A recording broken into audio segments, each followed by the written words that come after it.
Hi everyone, my name's Dimitri, and welcome back to DimitriTube. Today we are going to be opening a MacBook Pro M1.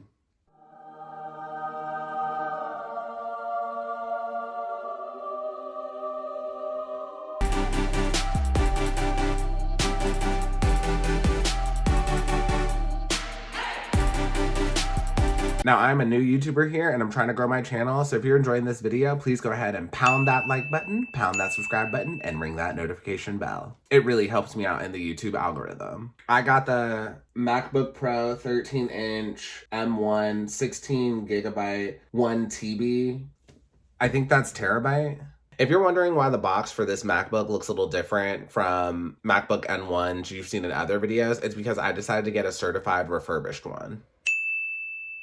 Just know this is a very low budget channel and I do not like paying full price for things. So please do not drag me in the comments, but currently I have a 2019 MacBook Pro. Story time. My current MacBook, I bought it like last March or last February, so about a year ago now, right before the pandemic started. I bought this one because my MacBook before that was 9 years old and went to MacBook heaven, and I knew I needed a new one because I was going to be editing YouTube videos. So I bought the 2019 one, and my cheap self got the one with the least amount of storage. So it's a 8GB 256 gig storage, and it is not nearly enough storage. I ended up buying another external hard drive because I needed more storage. So if you're watching this video and you're planning on getting a MacBook Pro for video editing, I definitely recommend getting a higher level of storage. If you get the base level of storage, it's probably not gonna be enough. Like legit, I have crashed my MacBook at least 4 times while video editing because I ran out of storage.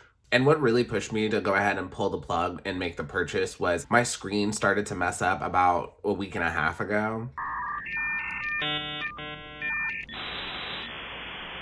Like, it keeps flickering, so now I gotta take it to the Steve Jobs store. And since that one's going to the shop, I was like, might as well go ahead and upgrade it. So for full transparency, I paid $1,999.16.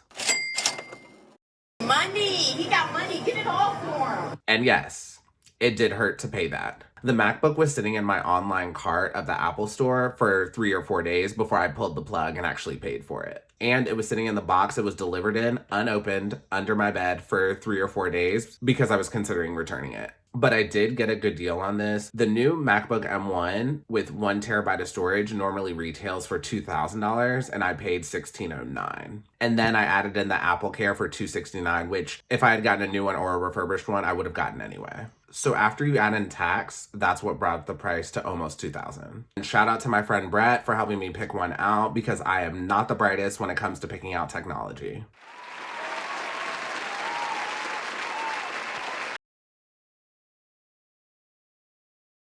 Okay, so let's dive in and start unboxing. And yes, this is my dog right here. She's taking a cute little nap. And my head is going to be cut off probably from the top of this video. This is a low budget channel and I don't have that much camera equipment. So it is what it is. Okay.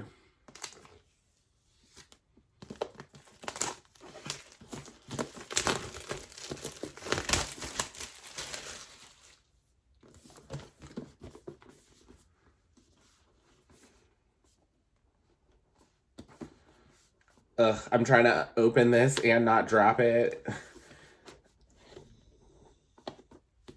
The things I do for y'all on YouTube. Okay. Okay, so that's what it looks like when you open it.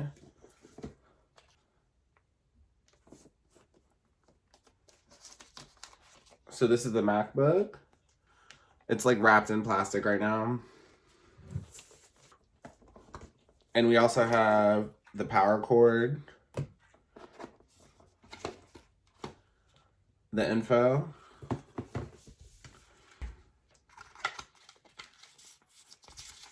this just has the setup instructions and the parts of the MacBook. Ooh, and stickers. And we also have the power block. And that's it. Ugh, it's so neat and fresh. I like don't want to take it out of the plastic. Also, I got the silver one. I wanted the space gray one, but since I got refurbished, I didn't have a choice on the color. So compared to the 2019 MacBook, they're like exactly the same, except the 2019, if you look at the Apple logo, it's a little bit darker. As you see, this one's like a little bit lighter. I don't know if you could tell, because I have my ring light on right now. But when it comes to size, so in comparing them, they're both like the same size. And Also, the 2021 feels a little heavier. Okay, now let's see if I can compare them without managing to drop it.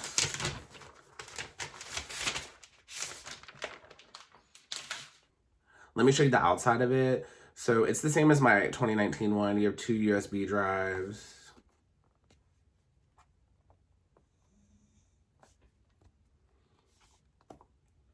And then 1 audio jack.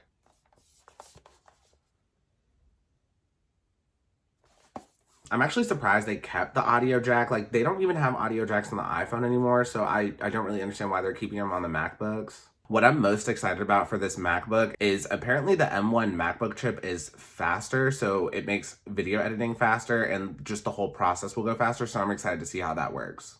So if you're annoyed that Apple switched to the USB-C drives, just know these drives are way faster than the USBs. My current MacBook is a 2019, so I was already used to the USB-Cs, but for my external hard drive, it is so quick to download a video. It literally takes like 5 seconds. Okay, let me see if I can switch my camera around and open up the computer for y'all. Ooh, it's so shiny and new. Okay, so comparing it to my 2019, and please don't mind the glitchy screen. I swear I'm taking it to the shop later this week. Really isn't much of a difference. Yeah. I will say the touch bar on the new one sticks out a little more than the touch bar on the 2019. Ooh. Also, please don't drag me for this dirty keyboard.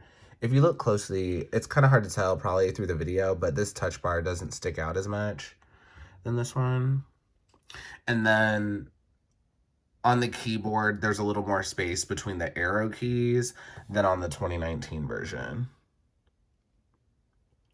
If you're thinking about upgrading your MacBook from an older version just for the touch bar, don't do it. I don't think the touch bar is all that. Just in my opinion, I don't think paying all that extra money just for a touch bar is worth the cost. Okay, so next I'm gonna go take this pups for a walk. Where's that? Where's that? Look at the camera.